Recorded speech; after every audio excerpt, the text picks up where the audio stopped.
एक ऐसी कहानी जिसमें पावर है, पॉलिटिक्स है, करोड़ों का कैश है और आसमान में उड़ने वाले प्राइवेट जेट्स हैं। लेकिन इस कहानी में अब एंट्री हो चुकी है देश की सबसे बड़ी इन्वेस्टिगेटिव एजेंसी ईडी यानी एनफोर्समेंट डायरेक्टरेट की। क्या आपने कभी सोचा है कि किसी बड़ी पॉलिटिकल पार्टी के बैंक अकाउंट्स पूरी तरह फ्रीज हो जाएं और उन अकाउंट्स में कोई छोटी मोटी रकम नहीं बल्कि पूरे 440.42 करोड़ रुपए लॉक हो जाएं? जी हाँ, वेस्ट बंगाल की ruling party Trinamool Congress TMC के साथ ठीक यही हुआ है। ईडी ने पीएमएलए यानी prevention of money laundering act के तहत टीएमसी के 3 बड़े बैंक अकाउंट्स को फ्रीज कर दिया है। लेकिन ये सिर्फ बैंक अकाउंट्स फ्रीज होने की बात नहीं है। इस पूरी कहानी के पीछे छुपा है एक ऐसा फाइनेंशियल वेब, एक ऐसा जाल जो कोलकाता से लेकर सीधे केमन आइलैंड्स तक जुड़ा हुआ है। आज हम इस स्पेशल रिपोर्ट में आपको इस पूरे मामले की एक-एक परत खोलकर समझाएंगे। बने रहिए हमारे साथ, क्योंकि ऐसी डिटेल आपको कहीं और नहीं मिलेगी। सबसे पहले बात करते हैं कि आखिर अभी हुआ क्या है। ईडी ने एक्शन लेते हुए टीएमसी के 3 बैंक अकाउंट्स पर ताला लगा दिया है। इन अकाउंट्स में टोटल डिपॉजिट कितना था? पूरे 440.42 करोड़ रुपए। ईडी ने इसके लिए पीएमएलए के सेक्शन 17(1)(a) का इस्तेमाल किया है। अब आप सोचेंगे कि ये सेक्शन 17(1)(a) क्या होता है? आसान भाषा में कहें तो जब एजेंसी को लगता है कि इन्वेस्टिगेशन के दौरान अकाउंट से पैसे गायब किए जा सकते हैं या उन्हें ट्रांसफ़र किया जा सकता है, तो वो उन एसेट्स को फ्रीज कर देती है। इसका मतलब अब टीएमसी अकाउंट से ना तो कोई पैसा निकाल सकती है और ना ही ट्रांसफ़र कर सकती है जब तक इन्वेस्टिगेशन चल रही है। लेकिन ईडी को इसकी भनक कैसे लगी? कहानी शुरू होती है कोलकाता से। आपको जानकर हैरानी होगी कि इस पूरे मामले की शुरुआत ईडी ने नहीं बल्कि खुद टीएमसी के अंदर के लोगों ने की थी। टीएमसी के अंदर चल रही एक इंटरनल पार्टी स्ट्रगल यानी पैसे और पावर को कंट्रोल करने को लेकर चल रही आपसी लड़ाई के दौरान कुछ रेबल टीएमसी एमएलएज यानी बागी विधायकों ने सवाल उठाए। उन्होंने शिकायत की कि पार्टी के फंड्स का सोर्स क्या है और इन्हें कहाँ खर्च किया जा रहा है। इसके बाद कोलकाता के विधान नगर साइबर विंग ने एक एफआईआर दर्ज की। पिछले महीने ही कोलकाता पुलिस ने इन बैंक अकाउंट्स के डेबिट ऑपरेशंस पर रोक लगा दी थी और इसी एफआईआर का संज्ञान लेते हुए ईडी ने इस केस में एंट्री मारी। यानी दुश्मन कोई बाहर का नहीं था, आग घर के चिराग से ही लगी थी। अब आते हैं इस कहानी के सबसे दिलचस्प और शॉकिंग पार्ट पर, द जेट कनेक्शन।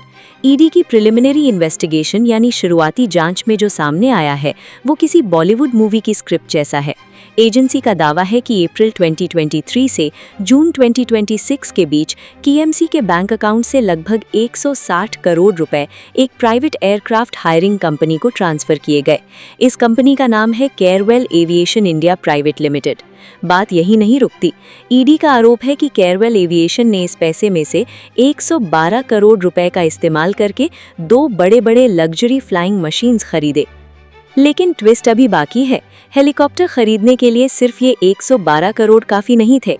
ईडी का कहना है कि साल 2023 में एक केमन आइलैंड्स बेस्ड एंटिटी, जो कि एक बड़ा टैक्स हेवन कंट्री है, से $1.7 मिलियन का एक अनसिक्योर्ड लोन अरेंज किया गया। सोचिए, एक पॉलिटिकल पार्टी के फंड का कनेक्शन सीधे केमन आइलैंड्स के अनसिक्योर्ड लोन तक जा पहुंचा। अब आप सोचेंगे कि अगर पार्टी के पैसे से जेट खरीदा गया तो इसमें मनी लॉन्ड्रिंग कहाँ हुई? यहाँ आता है ईडी का सबसे बड़ा allegation, the dubious rental arrangement. ED का आरोप है कि पैसे पार्टी के कॉर्पस से गए, एयरक्राफ्ट और हेलीकॉप्टर खरीदे गए केयरवेल एविएशन के नाम पर और फिर उन्हीं एयरक्राफ्ट्स को टीएमसी को ही दोबारा रेंट यानी किराए पर दे दिया गया और इस किराए के नाम पर टीएमसी के अकाउंट से फिर से करोड़ों रुपए ट्रांसफर किए गए under the guise of aircraft usages payments. यानी आसान शब्दों में पैसा घुमाकर उधर भेजा, एसेट बनाई और फिर उसी एसेट का किराया देने के नाम पर पैसे को राउंड ट्रिप किया गया। ईडी इसी को सस्पिशियस चैनल और मनी लॉन्ड्रिंग मानती है। तो अभी इस वक्त जमीन पर क्या हलचल है? ईडी ने हाल ही में कोलकाता में 5 अलग-अलग लोकेशंस पर ताबड़तोड़ रेड्स की हैं। इनमें वो ठिकाने भी शामिल हैं जो केयरवेल एविएशन से जुड़े हुए हैं। एजेंसी सारे डॉक्यूमेंट्स और डिजिटल एविडेंस खंगाल रही है। दूसरी तरफ जिस बैंक में टीएमसी के ये अकाउंट्स हैं, उस बैंक ने पूरे कॉर्पस की एक डिटेल रिपोर्ट तैयार करके कलकत्ता हाई कोर्ट को सौंप दी है और इस पूरे मामले पर जुलाई 9, 2026 को हाई कोर्ट में एक बहुत ही महत्वपूर्ण सुनवाई होने वाली है। पूरे देश की नजरें कलकत्ता हाई कोर्ट पर होंगी। इतने बड़े आरोप, 440 करोड़ रुपए फ्रीज और हवाई जहाज की लग्जरी कहानी। लेकिन इस सब पर अभी तक तृणमूल कांग्रेस की तरफ से क्या बयान आया है?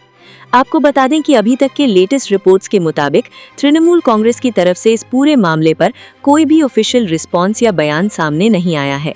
पार्टी ने अभी तक चुप्पी साधी हुई है। शायद वो कोर्ट हियरिंग का इंतजार कर रहे हैं या फिर अपनी लीगल स्ट्रैटेजी तैयार कर रहे हैं। दोस्तों, 440.42 करोड़ रुपए का फ्रीज होना किसी भी पॉलिटिकल पार्टी के लिए एक बहुत बड़ा झटका है, खासकर तब जब चुनावी और राजनीतिक उथल-पुथल चल रही हो। क्या ये सच में एक बड़ा फाइनेंशियल स्कैम है जिसमें पार्टी फंड्स को लग्जरी जेट्स के जरिए वाइट किया जा रहा था, या फिर ये सिर्फ एक इंटरनल पार्टी फाइट का नतीजा है जिसे बड़ा बनाकर दिखाया जा रहा है? कलकत्ता हाई कोर्ट में क्या होगा? क्या टीएमसी को राहत मिलेगी या ईडी का शिकंजा और कसेगा? इस पूरे मामले पर हमारी नजर बनी हुई है। लेकिन जाते जाते आपके लिए एक सवाल छोड़े जा रहा हूँ।